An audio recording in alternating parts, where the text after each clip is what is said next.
have been prepared to give our life. Now at last, it is an ideal we can live to achieve. Be part of that ideal.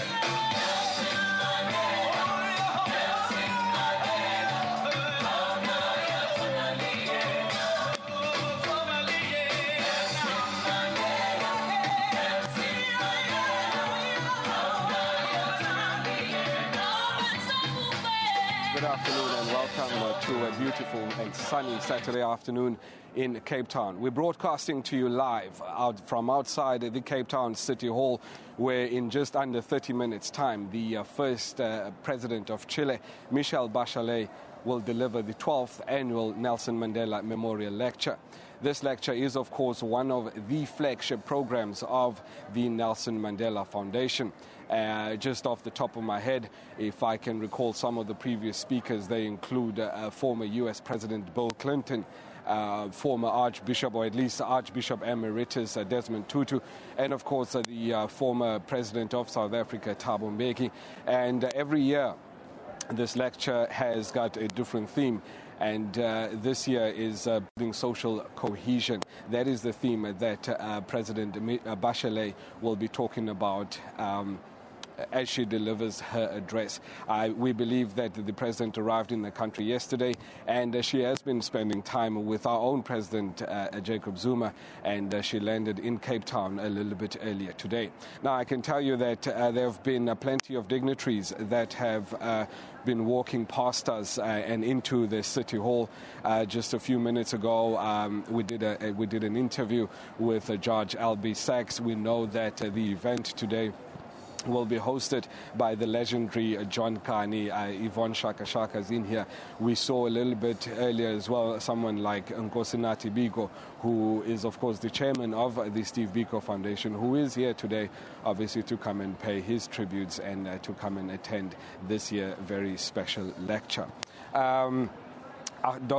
Ahmed Kathrada, a good friend of Mr. Nelson, former President Nelson Mandela. They had spent many, many years on Robben Island being imprisoned. We saw him walking past a little bit earlier on. Let us now take a quick look as to what is happening inside as people are coming in, obviously getting ready to listen to what will likely be a very, very special memorial lecture delivered by the first women president of Chile. Let's now quickly take a look at a report about the memorial lectures that was compiled by a colleague of mine, Dumisho Mashaba. A place of significant historical resonance. This is where Madiba made his first public speech as a free man. Amandla! Amandla! The Cape Town City Hall will once again play host to the annual Nelson Mandela Lecture. Once it goes out of Johannesburg, because we are based in Johannesburg, it means that it involves a lot of traveling for a team to go there and help plan. The first lecture was delivered by former U.S. President Bill Clinton in 2003. The lecture has since evolved into a laudable and auspicious annual event. It started off as what would be simply a lecture that would celebrate and honor Nelson Mandela's life, but it very quickly developed a momentum of its own. And over the years, the speakers addressed critical social issues of the day, ranging from democracy, and that is what Archbishop Tutu talked about. Former President Mbeki spoke about the African Renaissance and the need for Africa to move from alienation to cooperation, until it came to Professor Muhammad Yunus, the founder of the Grameen Bank, who brought a very different concept to South Africa. We thought different, until he started speaking and meeting people. What he has taken, in effect, was the old Stokvel concept of communities pooling their resources to start initiatives and taking it to a much, much bigger scale. The format of the lecture has also transformed quite considerably over the years. The lecture has changed. In the past, it used to be the speaker come in and then just give the 45-minute speech and that's the end. They get on the plane, they leave. We've had speakers go into communities to give workshops. We've had speakers reading to kids, telling stories. So it differs from speaker to speaker and their interests. For months on end, the team behind the annual Nelson Mandela Lecture goes through a process of rigorous and meticulous planning. So from the time that the lecture ends in August, end of July, August, we're already starting to think about the next one. In September, the board then meets September, October, we meet and then we give the board feedback on what happened, and we then put a proposal together, present it to the board to say this is the kind of issue that we'd like to deal with. Do they have any suggestions of speakers? So there's a subcommittee that the board then will establish, which will then look at leaders that can then deal with that issue that we'd like dealt with. So what's the criteria for selecting speakers each year? We do want someone who's well known and who can have a global resonance, where people will relate to him or her globally. But then we look at geographical location. So we've had people from Africa, we have had people from North America, we've had people from Asia. Dumiso Mashaba, SABC News, Johannesburg. Welcome back. Yes, so we are, of course, broadcasting the 12th annual Nelson Mandela Lecture live from the Cape Town City Hall. We are now looking at visuals from inside as dignitaries are starting to take their places. I can tell you that they come from all walks of life, from all corners of South Africa. I know that Judge Albie Sachs is in there, Nkosinathi Biko is also in there. We are expecting, of course, to a little bit later on to see the Premier of the Western Cape. We are also expecting to see the Mayor of Cape Town. I see there Mamu Mampela Rampela. She's already taken her seat.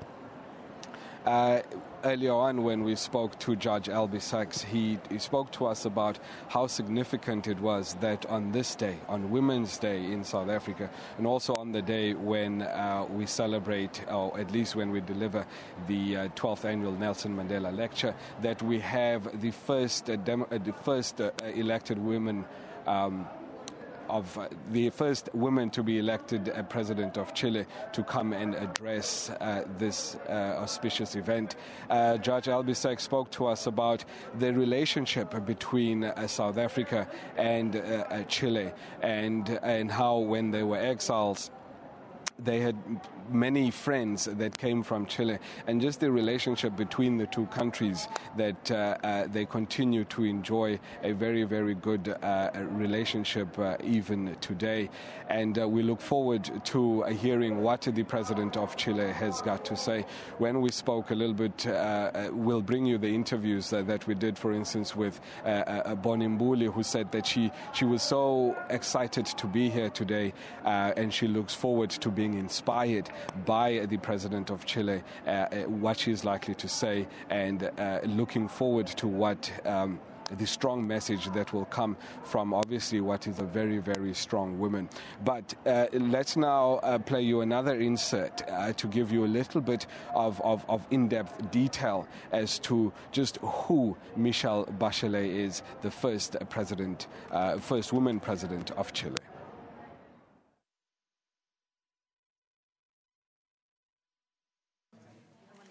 Michelle Bachelet is the first female president of Chile and the first popularly elected South American president. Her political career was established independently of her husband. Her father, Alberto Bachelet, was a general in Chile's Air Force, and in 1973 he was arrested for opposing the military coup that brought Augusto Pinochet to power. He was tortured for several months before suffering a heart attack and dying in custody in 1974. Bachelet, then a medical student at the University of Chile, was arrested along with her mother and sent to a secret prison where she was also tortured. I have always said that we are privileged. We were lucky enough to survive. Many others were not so lucky because thousands of Chileans, among them my father and many loved ones, did not survive prison or the torture. After being released into exile in 1975, Bachelet lived in Australia before moving to East Germany, where she became active in socialist politics and studied at the Humboldt University in Berlin. In 1979, she returned to Chile and subsequently completed her medical degree. During the 1980s, she held several positions in social services. In March of 2000, Bachelet became the Minister of Health in the government of Ricardo Lagos Escobar, where she headed up a program to reduce waiting periods in hospitals, laying a foundation for an overhaul of the Chilean healthcare system. In 2002, she became the Minister of Defense, making her the first woman to hold this position in Chile and Latin America. Under her direction, more Chilean peacekeeping forces were deployed across the world, and women's rights in the armed forces were strengthened. In March of 2006, after winning widespread support in the elections, Bachelet became the first female president of the Republic, marking the beginning of a period where the government focused on achieving greater equality and social inclusion in Chile. Hubo tiempos de nuestra historia en que nos dividimos entre unos y otros. There were times in our history that we were divided against each other. We looked at each other with suspicion. In these 16 years of democracy, we have worked together to limit the effects of a divided society, of a society that separated us. This is the moment in which we feel united. In 2011, the United Nations Chief Ban Ki-moon named Michelle Bachelet as the first director of the recently created UN Women Agency, an organization dedicated to fighting for the rights of women and girls internationally. When we had to make our developmental national policies, we included women from the beginning. After 2.5 years of service, Bachelet resigned from the organization and returned to Chile. In 2013, she publicly shared her decision to return to public office. Her address today will focus on building social cohesion through active citizenship. Dumiso Mashaba, SABC News.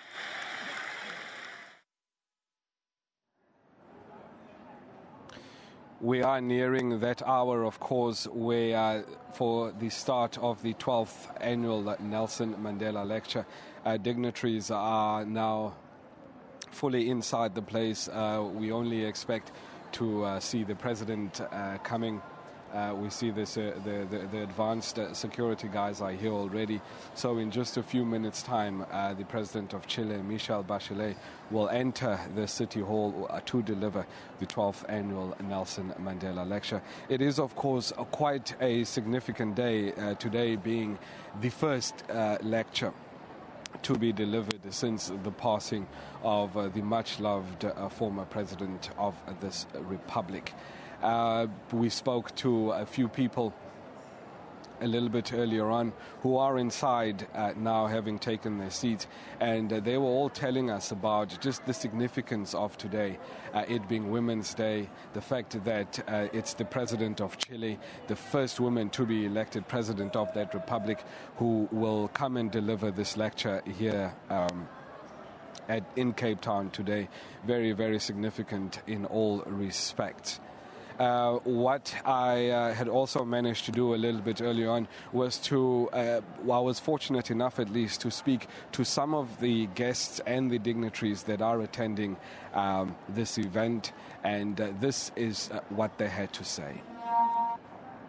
I'm now joined by Carolyn Steyn, who is, of course, the founder of the 67 Blankets for Nelson Mandela Day. Ma'am, good afternoon, and thanks so very much for joining us. Thank you so much. It's an honor to be here today. Ma'am, tell us a little bit, what did Nelson Mandela mean to you personally? I was so fortunate to spend a lot of one-on-one time with Madiba. My husband and Madiba go back a long way. And I think Madiba lives in our hearts, you know, and I think today is particularly poignant because it's about social cohesion. And Madiba, he was all about bringing people together, holding hands, creating the rainbow nation that we are so fortunate to have.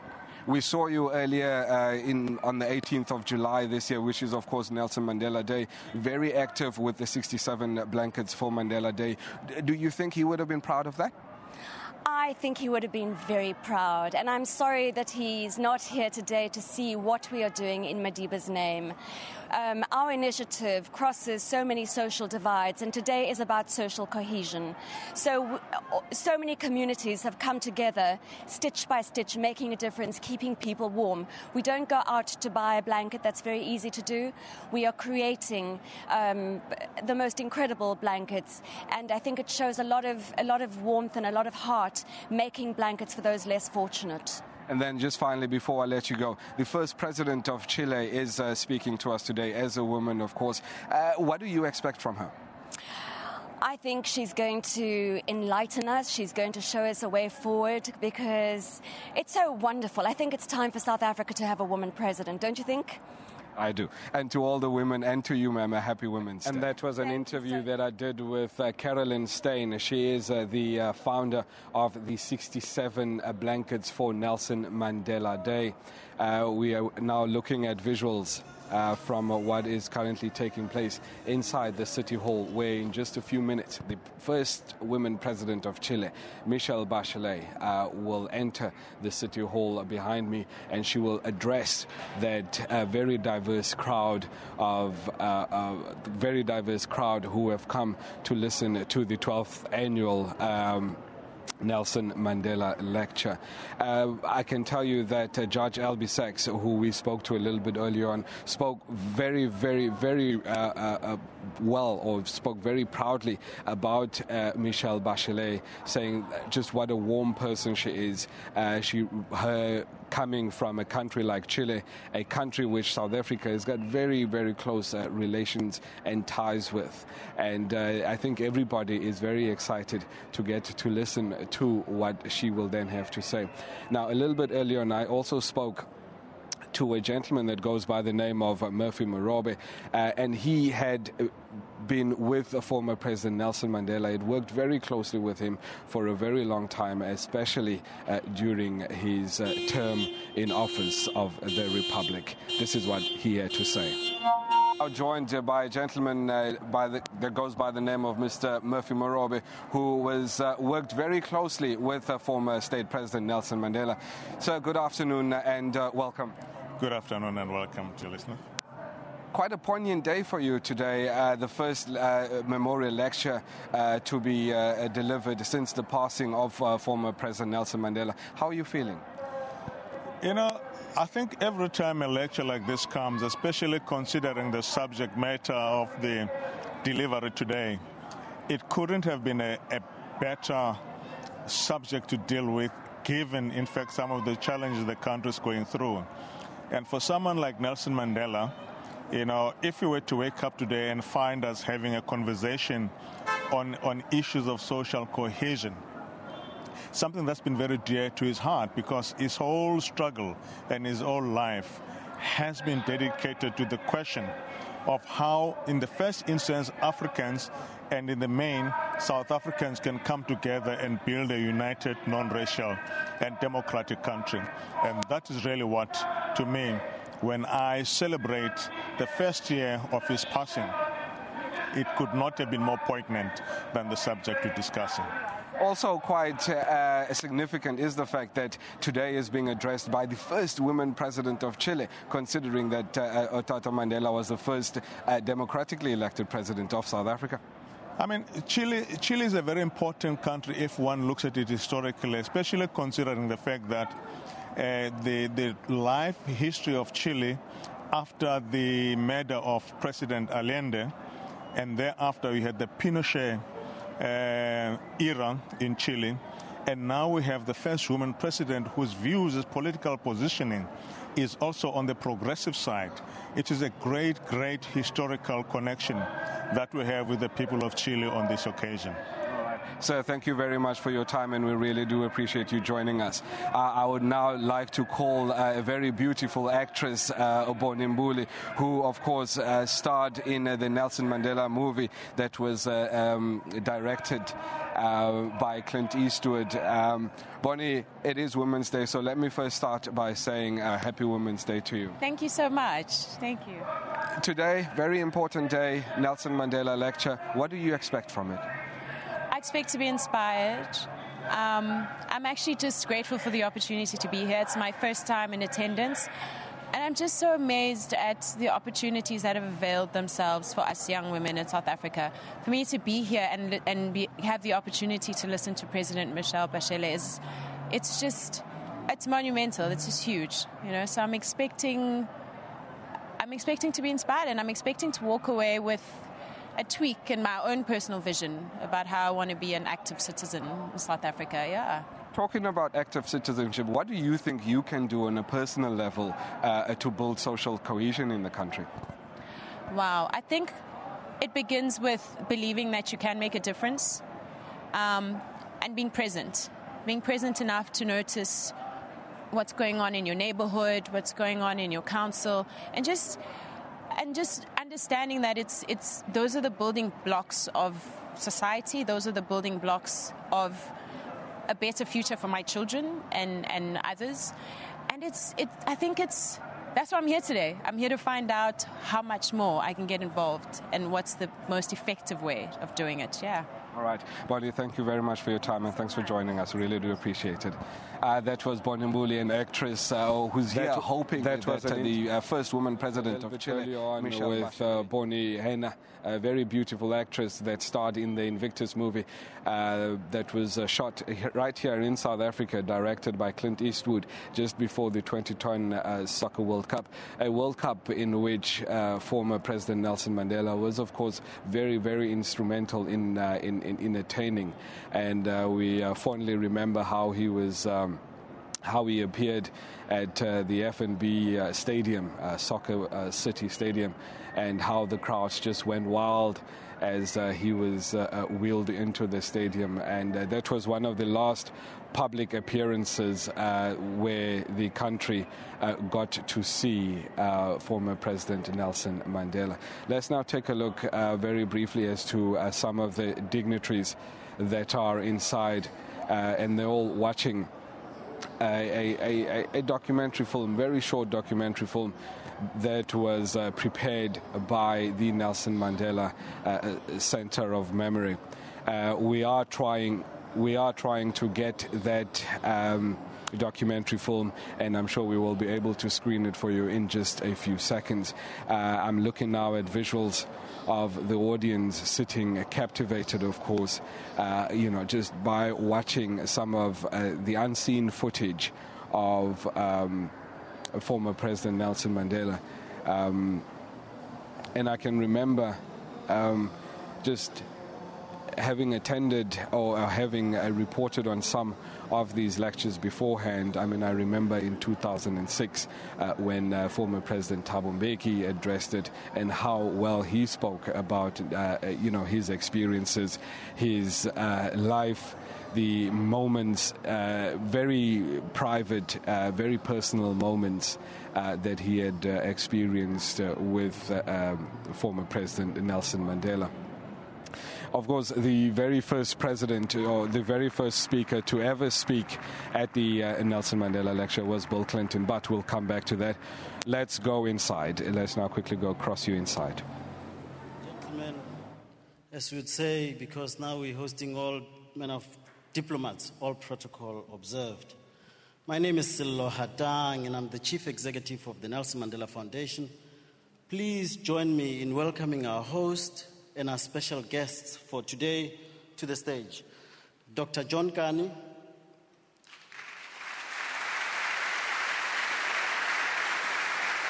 Honorable Mayor Delil, our Honorable Chairman, Professor Jabulo Ndebele, Ma'am Graça Machel, and Her Excellency President Michelle Bachelet.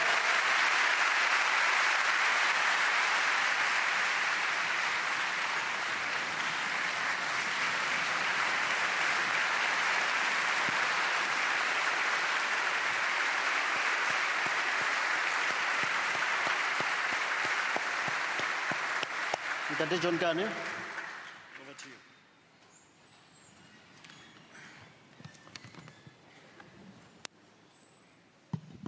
And good afternoon on this incredible day, which is a day we remember our mothers, our sisters, and our aunts and our grandmothers.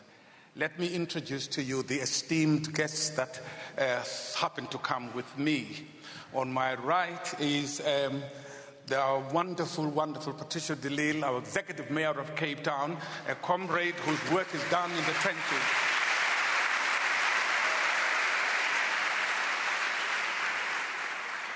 We do, of course, in the educator, learn us in context, not in that one. A true educator, a son of the soil, a comrade and a cultural activist, Professor Njabulani Ndebele.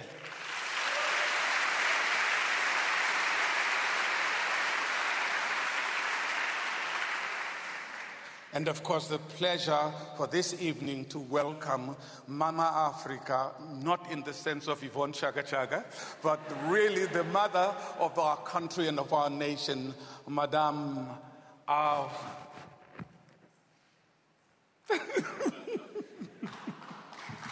left in my mind now, my God. Okay, Madame Michelle.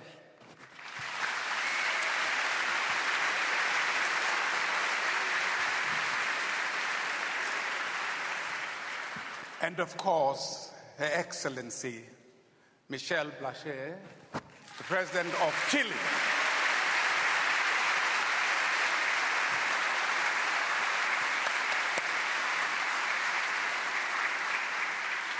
Can we please all rise for the national anthems? We'll start with the Chilean national anthem.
And now, the South African national anthem.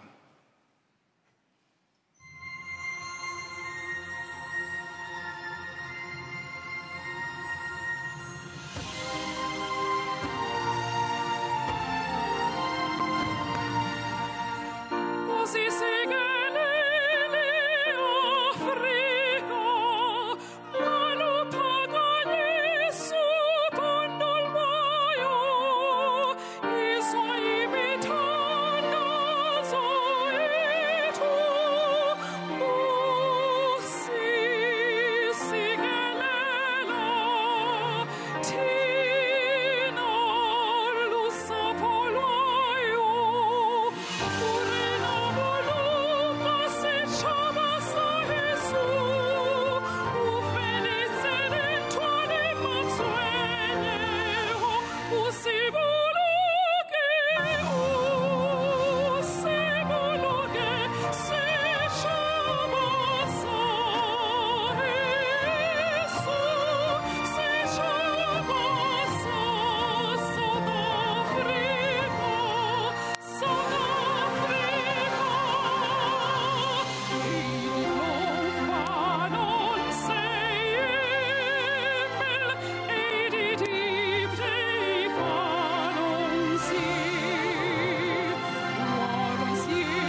And please be seated.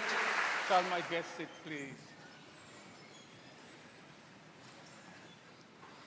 I want to thank you, Stello, for saying this wonderful phrase in South Africa, all protocol observed. Or protocol is being observed at the moment. Because looking just at this gathering today, I could spend half my opening speech in acknowledging all the people sitting in the front row, and I would still not do justice to people in the second row. So all the great people of South Africa are here. I'm just going to begin by something that I read which moved me last night, and I thought I would open with this quotation which Madiba's in the year 2000. Madiba said, "My inspiration are men and women who have emerged throughout the globe and who have chosen the world as the theater of their operations, and who fight socioeconomic conditions which do not help towards the advancement of humanity, men and women who fight the suppression of the human voice, who fight disease, illiteracy, ignorance, poverty, and hunger. Some are known, others are not. These are the people who inspire me." And this is why we're here today at this incredible day when we honor not just the women who walked, including our mothers and all mothers on the continent of Africa, and we also, in our generosity, include all mothers all over the world. This gives me the opportunity to bring to the podium someone whose role in the struggle for the liberation of our country, someone whose role as an administrator exemplifies the dedication to service, that which Madiba always said, three very important things: free yourself, free others, and serve.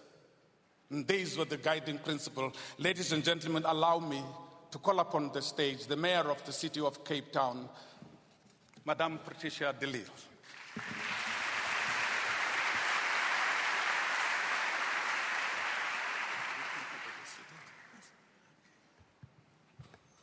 Thank you, Program Director. Good afternoon, goeiemiddag, molweni. To the President of Chile, Michelle Bachelet, our former Deputy President, Kgalema Motlanthe, for ministers and former ministers, our beloved Mrs. Magrasha Michelle, the chairperson of the Nelson Mandela Foundation, Professor Njabula Ndebele, the Nelson Mandela trustees, the CEO of Nelson Mandela Foundation, Sello Hatang, people of South Africa, distinguished guests, ladies and gentlemen. I would like to welcome you to the, can I start again? I would like to welcome you to Cape Town City Hall this afternoon. It's a great privilege for us to host this lecture devoted to our former president, Tata Madiba. The Nelson Mandela Annual Lecture provided an important opportunity for leaders to further our dialogues and debates on issues of social importance. It is through such fora that we advance our collective interrogation of the questions that the intersections between past, present, and future raise. The theme of this year's lecture, Building Social Cohesion Through Active Citizenship, addresses a challenge for modern states: the question of how we can build stronger societies with individuals who take ownership of those societies. I see the challenge writ large across South African landscape and confront it as a leader of a diverse city with a population that cuts across many diverse communities. The challenge of our democracy has been trying to bridge these divisions and to create social cohesion. One of the major devices that we use is trying to get people to take ownership of this democratic project and contribute to it by engaging with government between elections, shaping social discourse, and taking the lead in their everyday lives. Indeed, an active citizen need only be defined as one who engages with the processes of government. In fact, such a view is far too limiting. Rather, an active citizen is someone who shapes and influences events and people around him or her by working for social upliftment within her or her community, taking the lead to encourage further participation and engagement of others around him or her. It is this kind of citizen that makes for a meaningful democracy. The process of building social cohesion requires an active citizenry with the will to shape their society.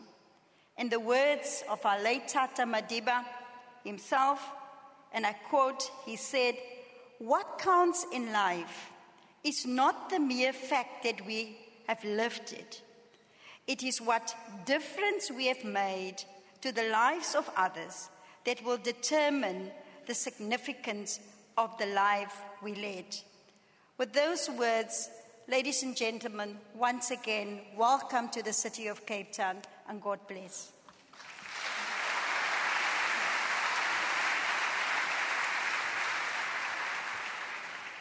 Thank you again, Madam Mayor. Thank you for those wonderful words opening this great event.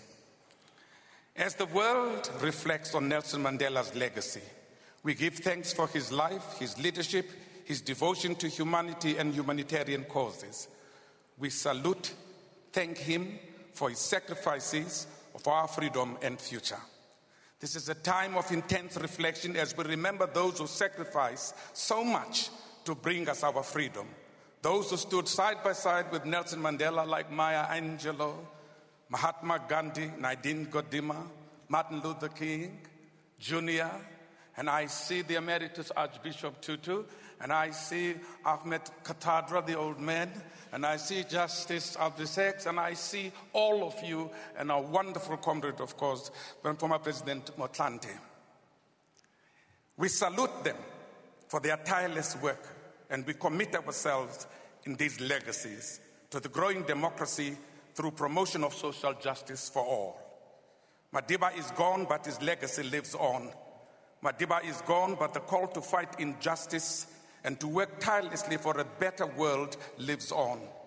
So this afternoon, it is about reflection, memory, legacy, and sharing in honor of Nelson Mandela and his peers.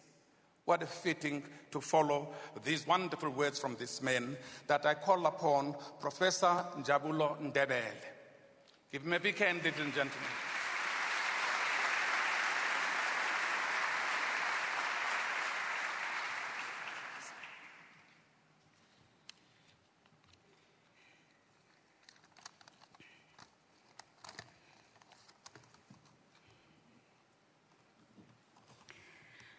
President Bachelet, Mrs. Michelle, Madam Mayor, distinguished guests, all of you, and ladies and gentlemen.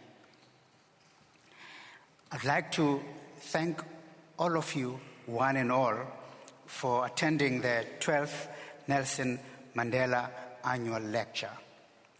On behalf of the Board of Trustees and staff of the Nelson Mandela Foundation, I express our profound gratitude to all of you for your presence in support of this 12th lecture, the first one since the passing of our beloved founder. I'm sure I speak for all present in saying that the world feels a very different place since December 5, 2013. We miss Madiba, but the work continues. The foundation, now in his physical absence, does the work of promoting an inestimable legacy which resonates globally. At the heart of that legacy is the pursuit of social justice. For the 12th year now, the Nelson Mandela Annual Lecture continues to be an important thread in the tapestry of dialogue for peace, human rights, justice, and democracy. Many individual expressions of gratitude for this lecture are due, and they will be conveyed by our Chief Executive, Sello Hatang, in his closing remarks. My task today is simple and immensely pleasurable one. It is to introduce our esteemed 12th annual lecturer. Madam President, we are deeply honored that you accepted our invitation. You come at a very significant moment in South Africa. After we began a new calendar of history on the 27th of April in 1994. This year, we mark 20 years of that history and the democracy that was given birth on that day.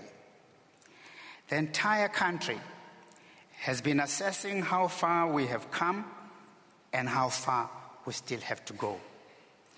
There has been no moment of boredom as South Africans in their immense diversity weighed in on this matter.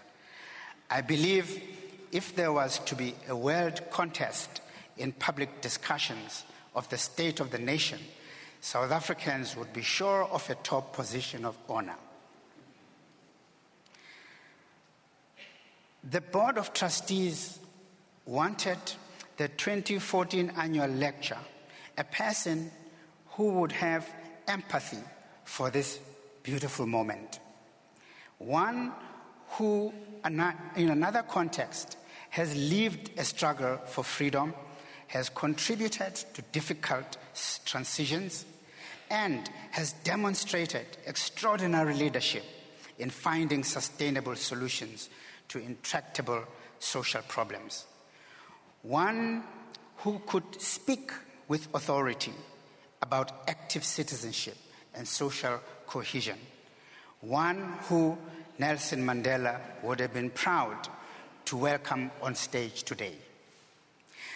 I am, of course, a poor substitute for Mr. Mandela, but I am proud to introduce President Michelle Bachelet today. Her work and life speak for her and have inspired those who have striven for more than hunger around the world, have also gone on to do the work of bringing it about. When we sent you the invitation, you were busy preparing for an election, which you resoundingly won in December of last year.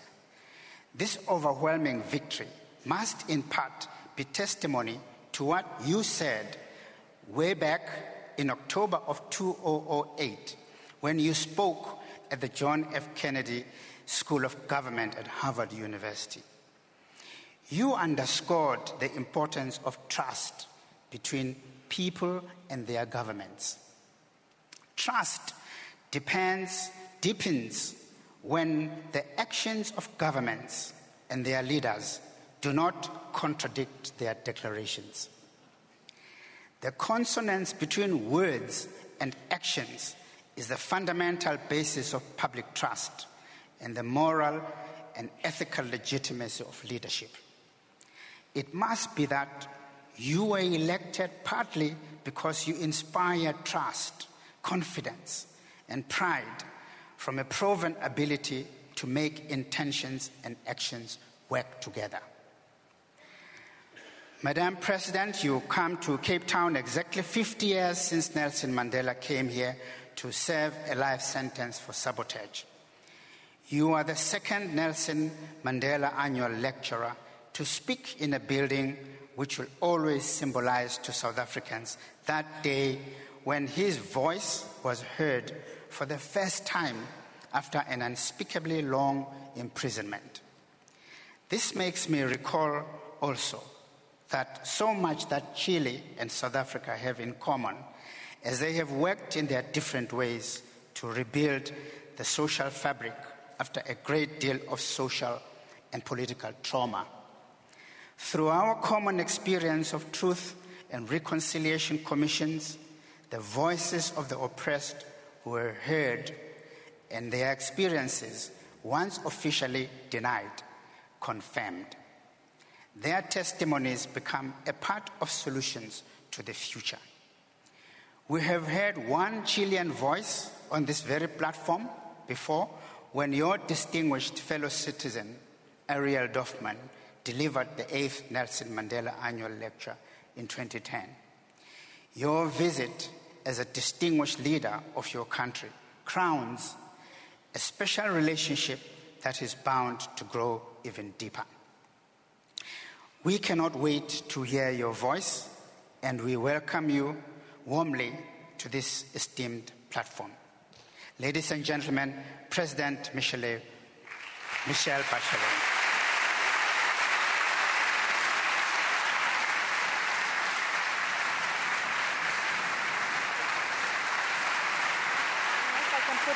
Somewhere?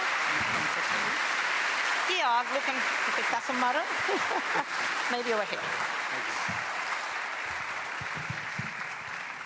Good afternoon to all of you. I want to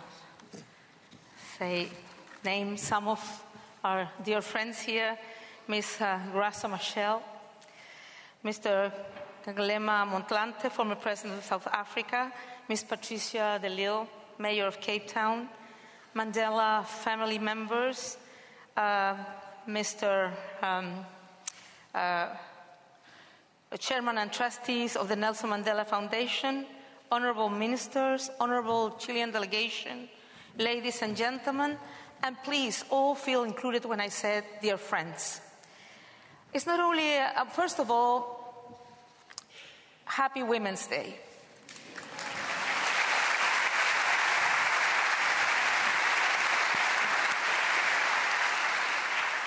As the first female president in my country, I feel really honored to be able to speak in this 12th lecture, particularly in this so special day for South African women and for women around the world. It's not only an honor, but also a privilege to address you from this platform where other figures who are so relevant in our history and our time have stood before, such as Kofi Annan, Desmond Tutu, the Archbishop, Wangari Maathai, Muhammad Yunus, Bill Clinton, Ellen Johnson Sirleaf, Mary Robinson, among others, and of course, as Professor Ndebele just mentioned, my fellow countryman Ariel Dorfman. It is also an honor to address all of you on behalf of an initiative by the Nelson Mandela Foundation. And less than 1 year after his passing, I cannot be part of this event without having present in my memory, my heart, and my mind an exceptional and irreplaceable man, Nelson Mandela, who this lecture is rightfully named for, but who also makes our spirits shine this afternoon. His image, existence, and name are synonymous with dignity. They are synonymous with a man who loved his people, who made unity possible, and who understood the value of humanity itself beyond all of the differences that exist. And if Madiba is a mentor and an example to follow for South Africa, it's also for us, for the rest of the planet. It is not only for the strength of his resistance, but also for his enormous ability to convert this resistance into a reason to promote understanding and not discord, because his resistance strengthened humanity. It is based on a profound certainty. There are no differences that justify exclusion. There are no differences that justify discrimination. There are no differences that justify injustice, violence, abuse, or oppression. It is a lesson and an inspiration that drives us and guides us to eradicate the shadows of fearing the other, prejudice, and confrontation among equals. It is a lesson that places the utmost importance on Nelson Mandela's perseverance, courage, generosity, and integrity, qualities that are what nurtured his unbreakable will for peace throughout his existence. And they are also the qualities required of any major change that is worthwhile in this planet. We have learned from him that not impatience, nor fear, nor small advantages change the world for the better. We have learned that the best way to serve our urgency is, as the poet Rimbaud said, armed with the burning patience. We have learned that fear cannot stop our battles, but rather make them more profound, transcendental, and courageous. We have learned that integrity is not a weakness, but rather a defense, perhaps the most unsurmountable of all. And above all, we have learned that the greatest strength in a historic process is its ability to bring together a community, an entire nation, on a common mission. In other words, when the subject of transformation is collective. Mandela has this nobility to be able to understand that no significant social process could occur if it did not regain the trust of South Africans, if they did not heal the relationship of a society divided for decades by segregation policies. With his example, he showed us that it is not possible to push around certain sectors of the population, steal their identity, and remove them from a process of national construction.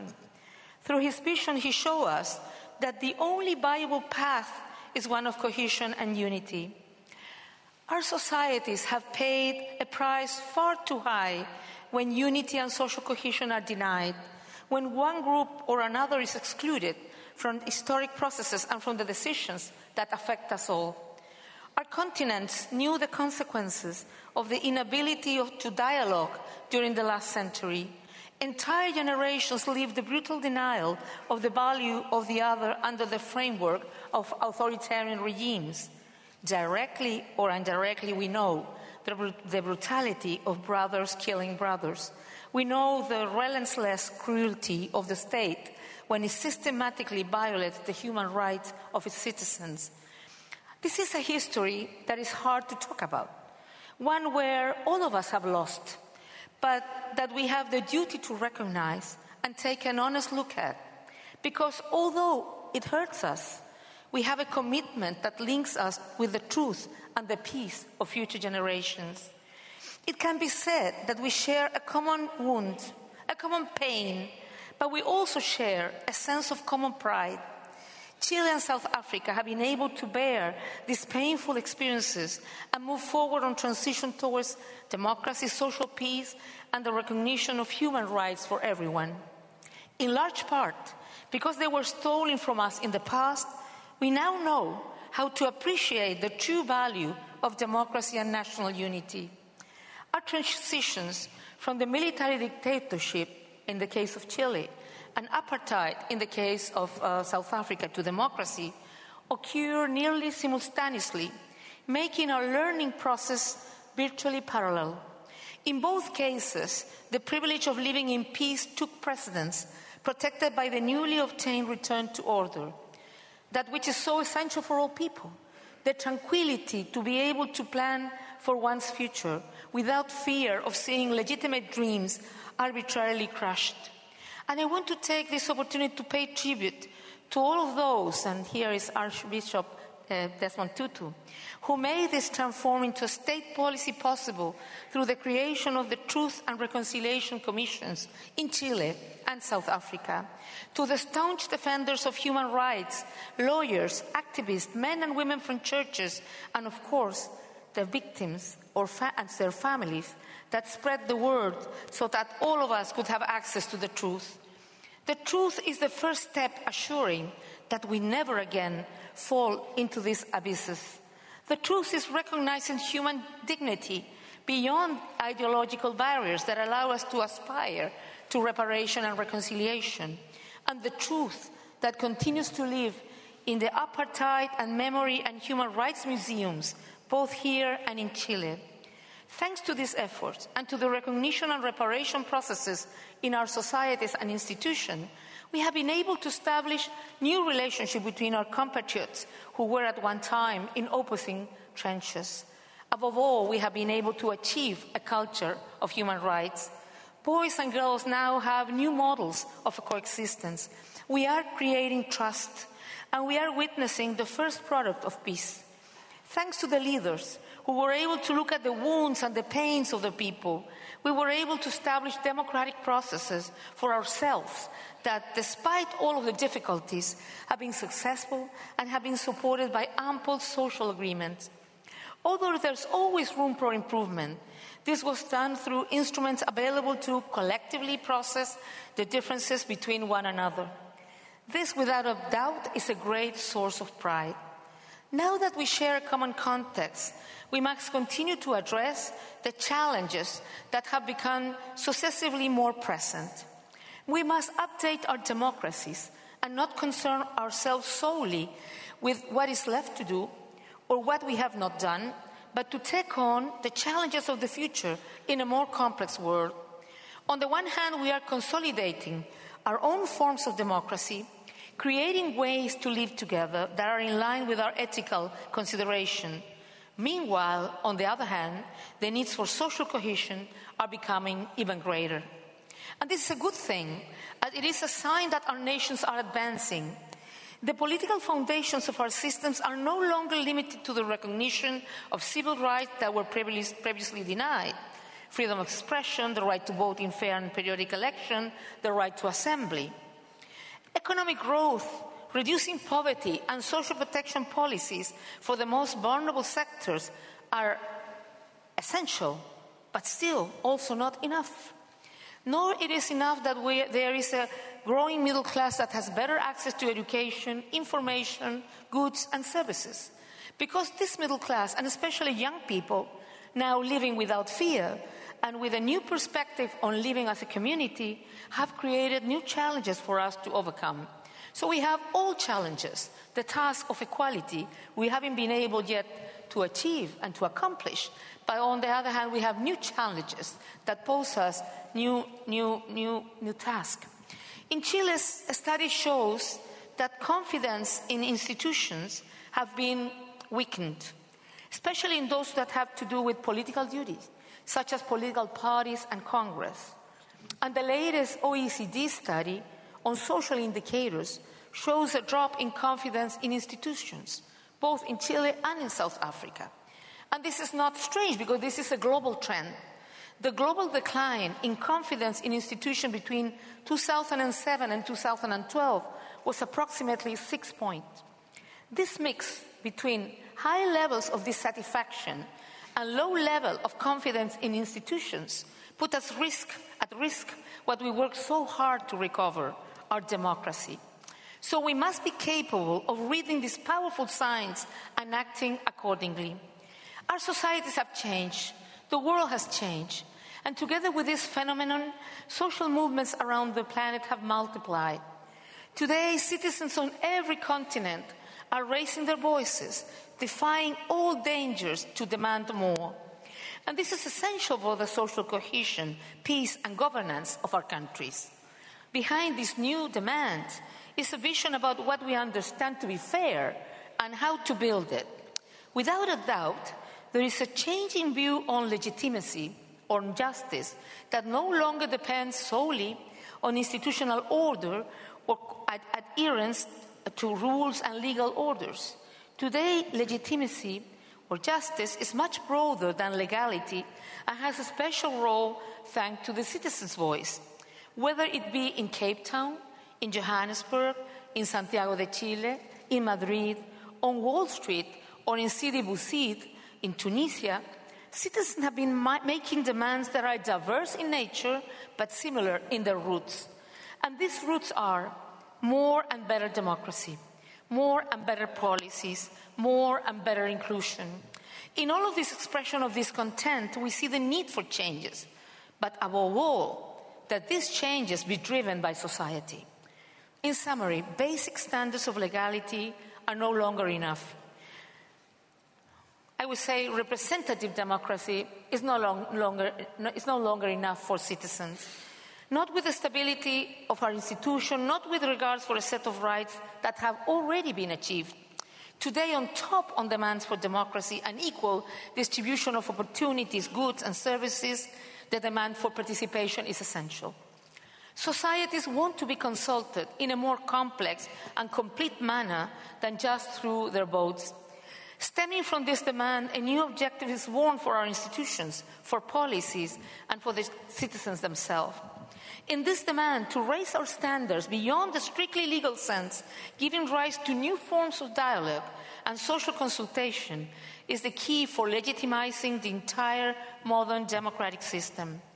And thus, the key to our unity in diversity, to our ability of common belonging, to our dream communities or imagined communities, as Benedict Anderson described, to all nations. In other words, opening spaces and forums so that these new demands are reflected in the institutional, social, and economic sectors and pervade our structures is one of the central focuses for democratic legitimacy. The time has come to make structural changes in the way that we relate with each other and guarantee rights, opportunity, material goods, and participation. But of course, as usual, there's no magic recipe for this complex path. But the path that certainly is the wrong one is the path that denies its citizens the change needed in order to maintain governance, cohesion, and trust among the members of this community, of its community. And how should we understand and work towards these changes in order to successfully tackle the challenges of the future? First, we must take charge of the long-standing pending task we have with regards to inclusion and equality. Second, we must guarantee recognition of identities and of diversity. And third, all of these tasks should include participation in their implementation. Not only in the implementation, I would say, or also in the process of defining, prioritizing, and identifying which is needed to do. As one woman told me when I was at UN Women, she said, "You know what? I don't want to be sitting in the table. I want to decide the shape of the table too." So that's what I tried to say just before. Let me expand on these ideas. Our first demand as developing nations and regions continues to be quality of life and equal distribution of goods, opportunities, and capabilities among our people. I'm stating a difficult fact when I said that a large part of Africa today, especially sub-Saharan Africa, prioritizes social struggles in terrible, harsh situations like extreme poverty, illnesses like Ebola and HIV, and hunger and malnutrition. Despite the complexity of this situation, economic figures show us important continental momentum. Over the last 15 years, Africa's GDP growth has been greater than in the rest of the developing world, except for China. And this is a promising outlook and future. Foreign investment have increased, and not only in extractive industry. Many countries have begun programs to improve infrastructure and increase their export capacity.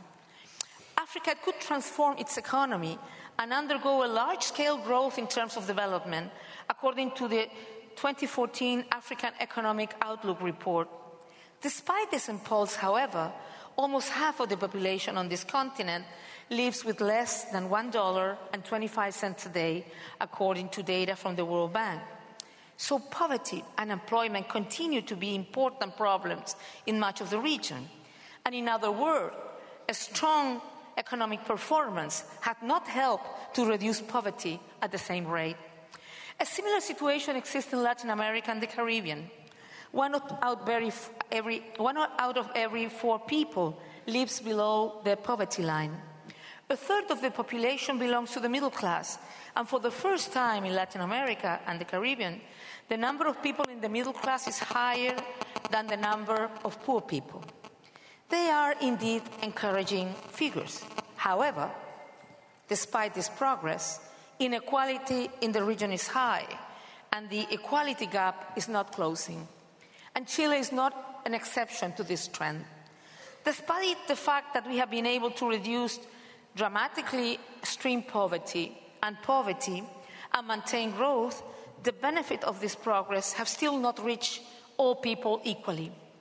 A more equal distribution of wealth also requires a development model for our economies to consider the priorities of our sustained growth and not one where the market operates as a separate entity from the strategic priorities of the people. And that, of course, requires strengthening the public sector.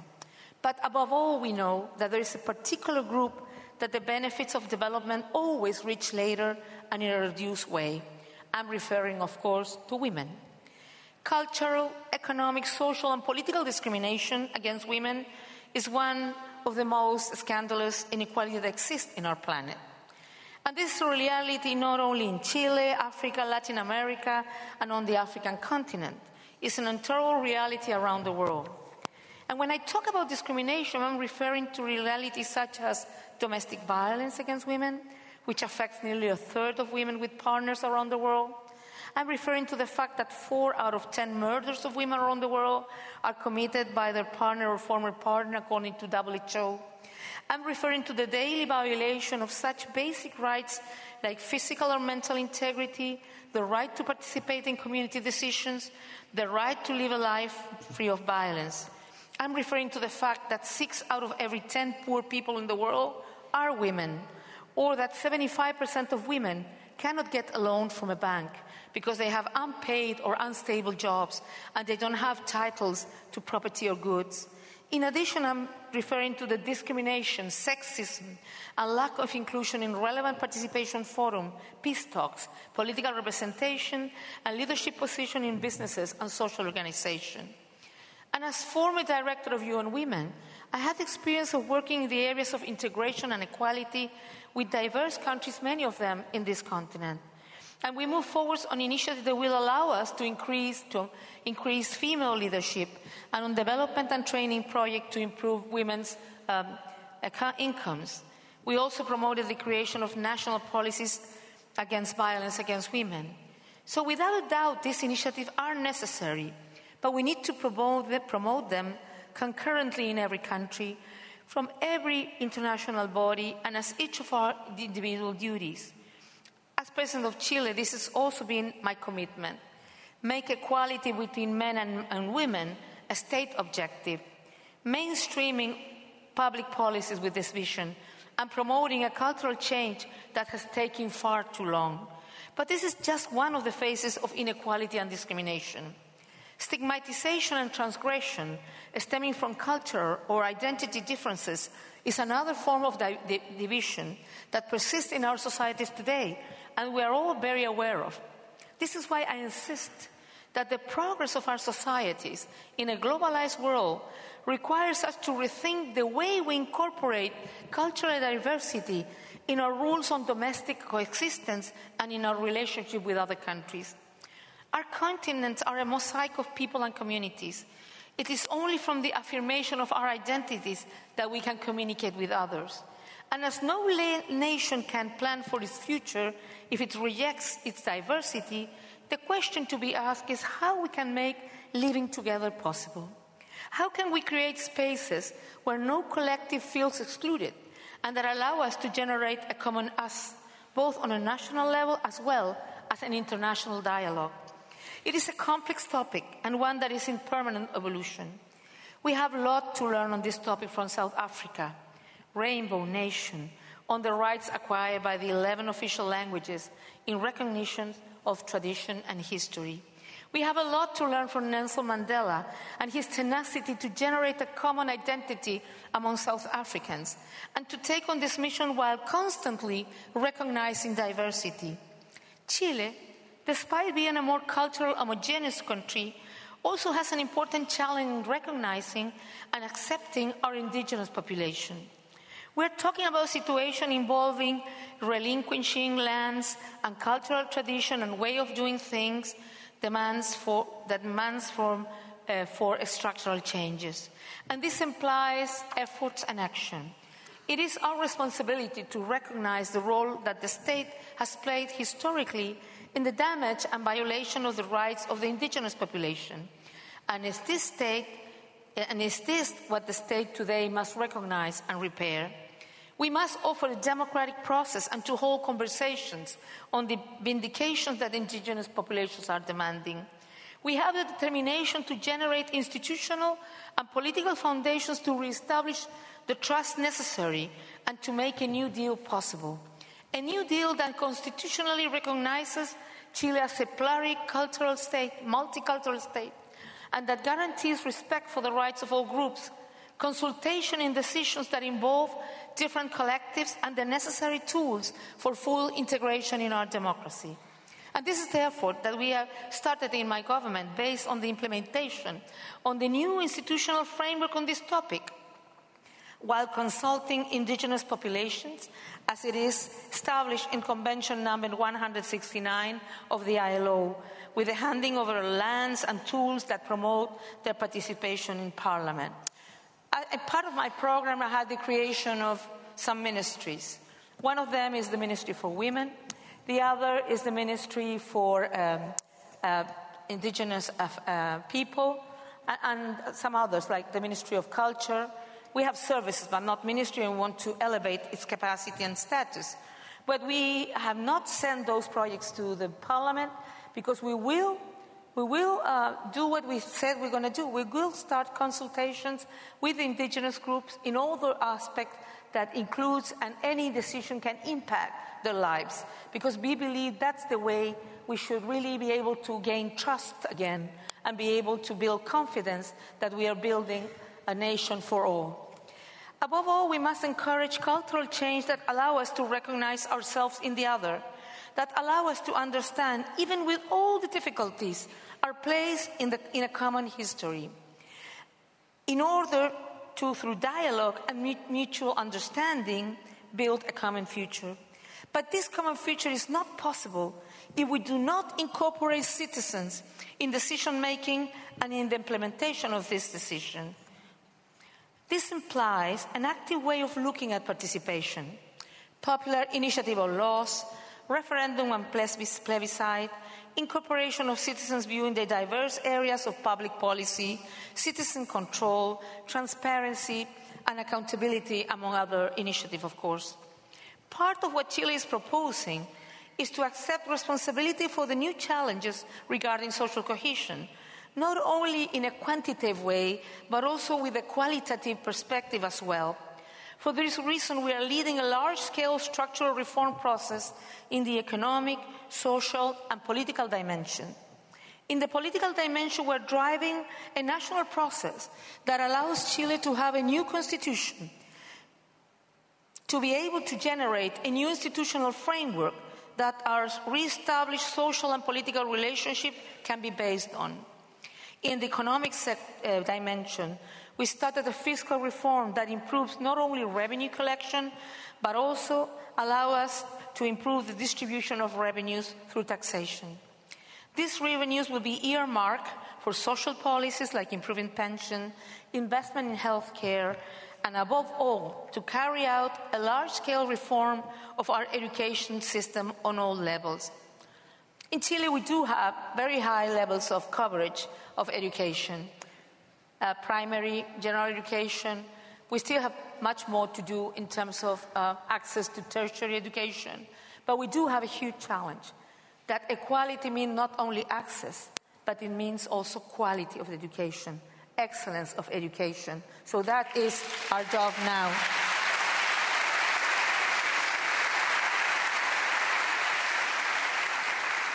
So I was mentioning that the heart of this transformation is a structural reform in education at all levels. And our goal is to assure, in the medium term, quality, free of charge, and completely integrated education for our boys, girls, and adolescents.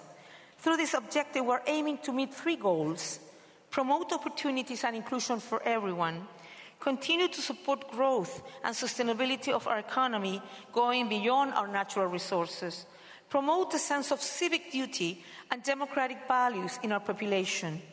In short, this is an economic, social, and political goal at once. It is a powerful tool for shaping a new type of citizen, a new social structure, and for eradicating exclusion and injustice, opting for social peace. Because we, like Nelson Mandela, believe that, and I will quote him, education is the most powerful weapon we can use to change the world, end of quote. This is our great crusade to change the destiny of my country. My dear friends, our nations have come a long way since the democratic, political, moral, and unification struggles. We have made peace a goal, and democracy and integration values to be kept close. We must be consistent with this destiny that we have written for ourselves as countries.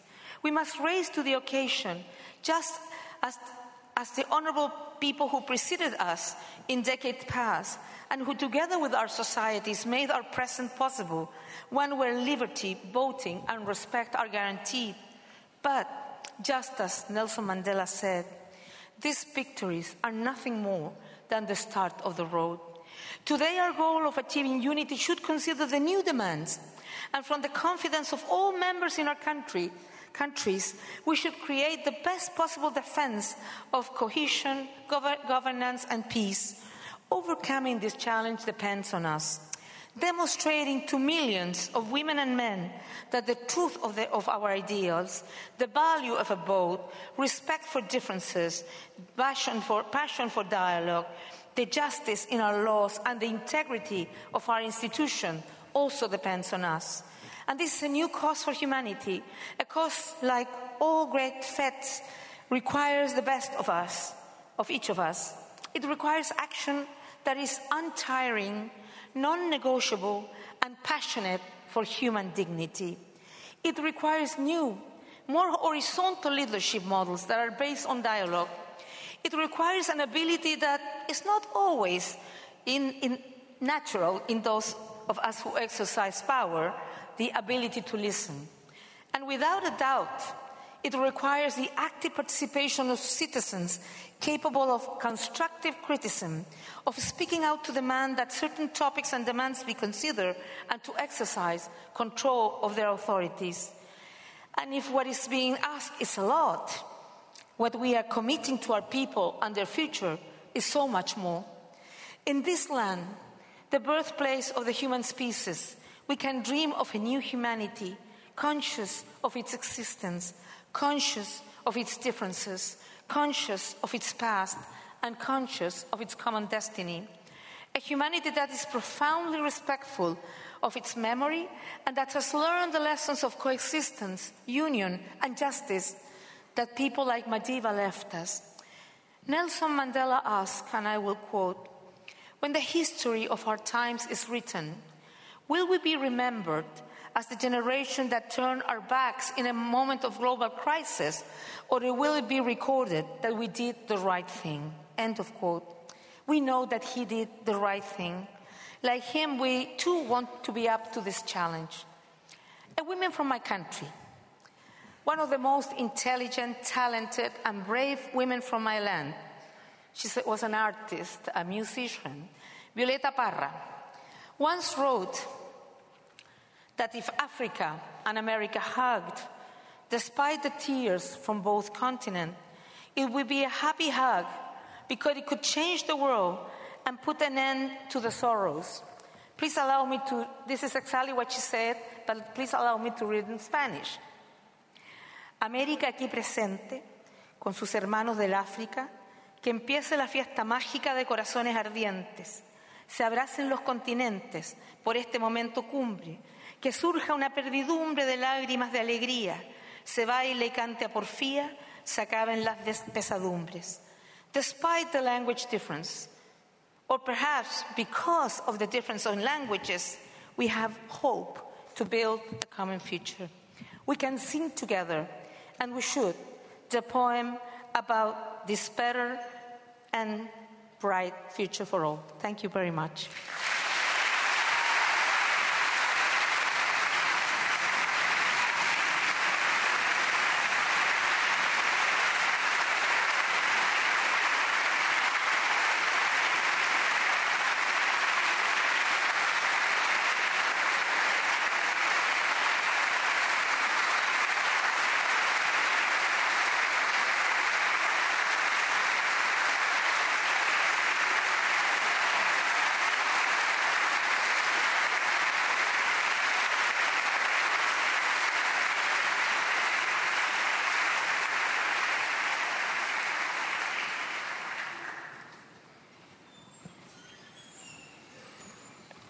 The words, thank you, Ngosi, Danki, Siabulela, Siabonga, will not suffice. Your applause and the standing ovation and the warmth and the passion through which you listen to this great moment is a testimony of why the Nelson Mandela Foundation, Prof. Njabula, was right, that you were the guest speaker today on the 12th annual memorial lecture. You know, Prof, if you did not mention the 5th of December, in my mind, I was going to say it's the first one when Madiba is not present. Because I don't have this idea in my mind that is passed on. I'm thinking maybe he's gone to somewhere abroad. He'll be back soon. Which answers the question, what will be South Africa without Madiba?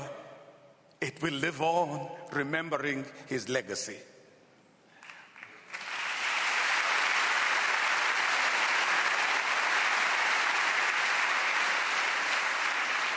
Sometimes I ask myself, Mama Gracia Michelle, why do we love him? Why? As a young man of 70, why do we love him?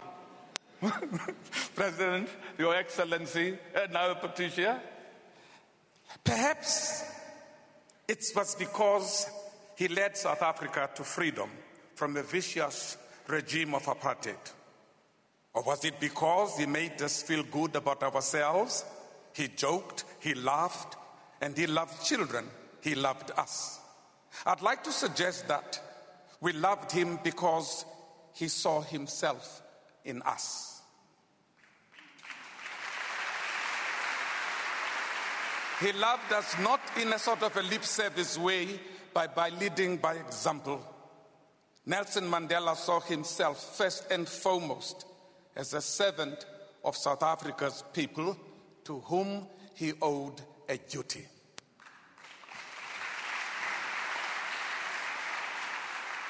I have a younger man who is going to be thanking everybody, including you, Your Excellency, and your presence, all you great people here who still remembers most of the things that needs to be said. Ladies and gentlemen, put your hands together for the Chief Executive of the Nelson Mandela Foundation, Sello Hatang.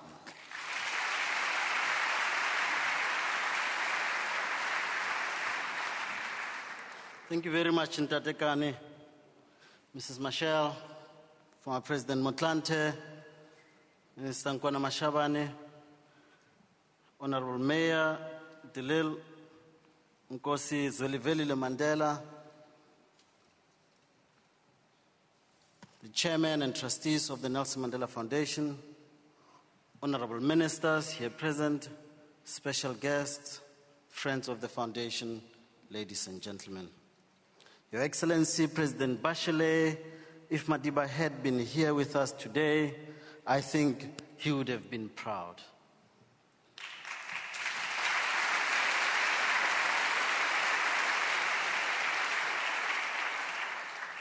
You certainly have done the NMF and all of us here a great honor. Thank you for an inspiring lecture. Gracias. That's my attempt at Spanish.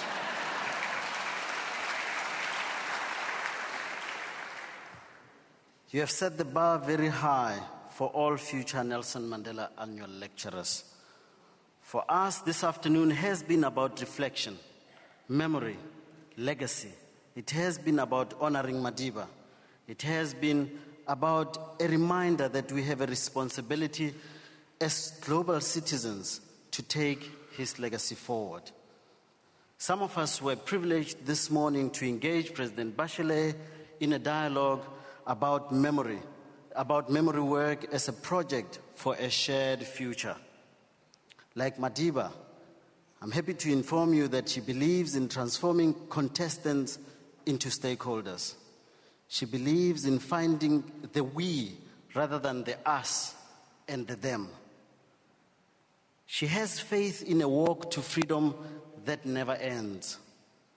This afternoon, we have been encouraged to look for social cohesion in passion for freedom, for social justice. We have been inspired to find confidence in global South-South dialogue and collaboration. We have been urged to insist on leadership of the highest quality. I'm happy to also announce that the President has invited us formally to also convene these dialogues in Chile. So,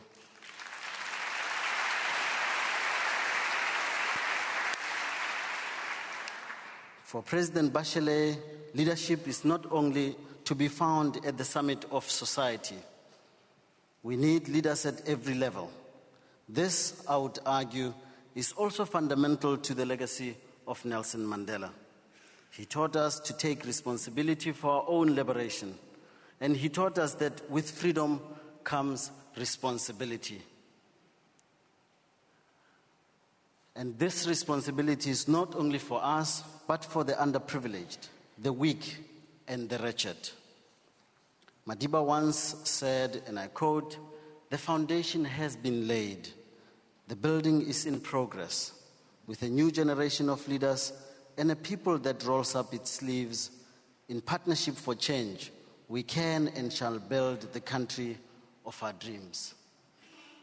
Today, President Bachelet has given us fresh energy to roll up our sleeves. Thank you for this gift, Madam Bachelet. Muchas gracias.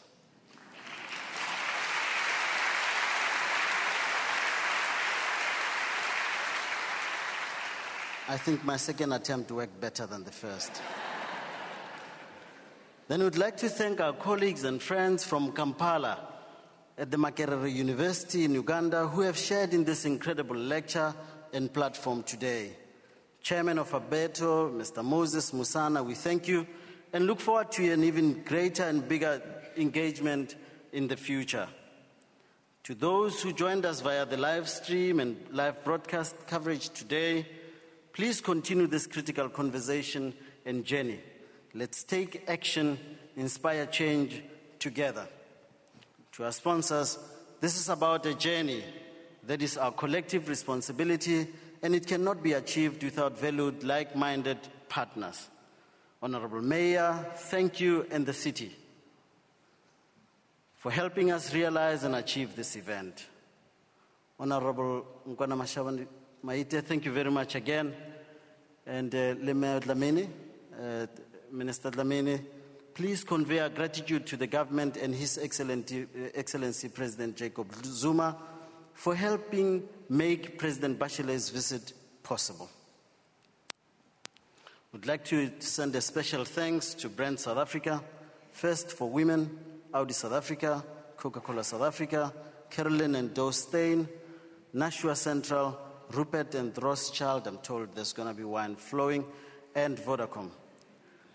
Thanks also to our chairman and board of trustees, Ntate Kgalema Motlanthe, Dr. Mampela Rampele, Sisfuthi Mtoba, Tokyo Sekhwale, Ahmed Kathrada, Sello Moloko, and Irene Menel. I cannot, of course, thank the NMF team enough. They have done a sterling job.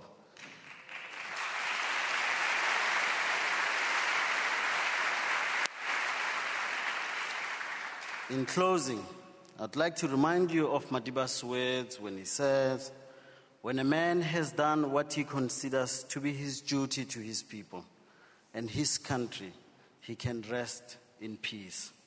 I believe I have made that effort, and that is therefore why I will sleep for eternity. Now please join me in welcoming the Mother of Africa to the stage to send us off today. Internationally renowned singer and humanitarian, Mme Yvonne Chaka Chaka.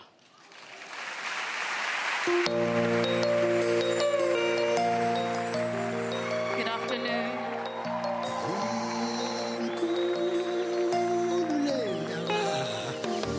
He's an amazing man,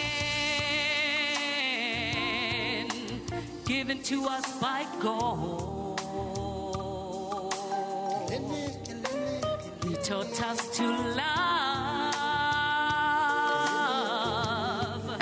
be free and forgive.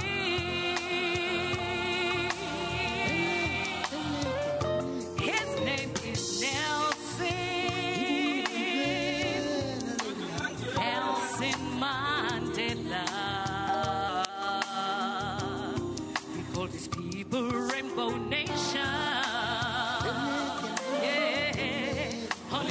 Madiba Mandela. All the people in the world would give anything to touch you. Even those who called him terrorist never believed he could rule. He walked out with a smile and embraced his tormentor. He's the man of the world. Madiba Mandela.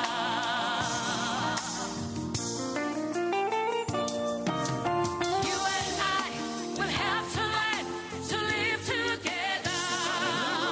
Now you and I will have to learn to work together.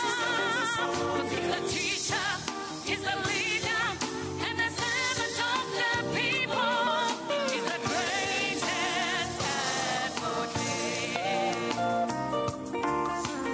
You and I will have to learn to live together. Now you and I will have to learn to work together. 'Cause he's the teacher, he's the leader, and the servant of the people.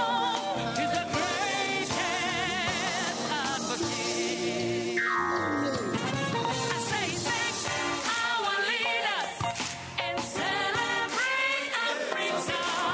Baba Tambo, Baba Sisulu, Baba Rico, Baba Lutuli, Kwame Nkrumah, Julius Nyerere, Jomo Kenyatta, Edward Montana, Samora Machel, Nelson Mandela. I say thank our leaders and celebrate Africa. Baba Sobukwe, Kenneth Kaunda, Petrus Lumumba, Archbishop Tutu, Helen Joseph, Sharon Matleke, Winnie Mandela, Ellen Sirleaf, Rasa Machel, but our Nelson Mandela. Yeah. Thank you.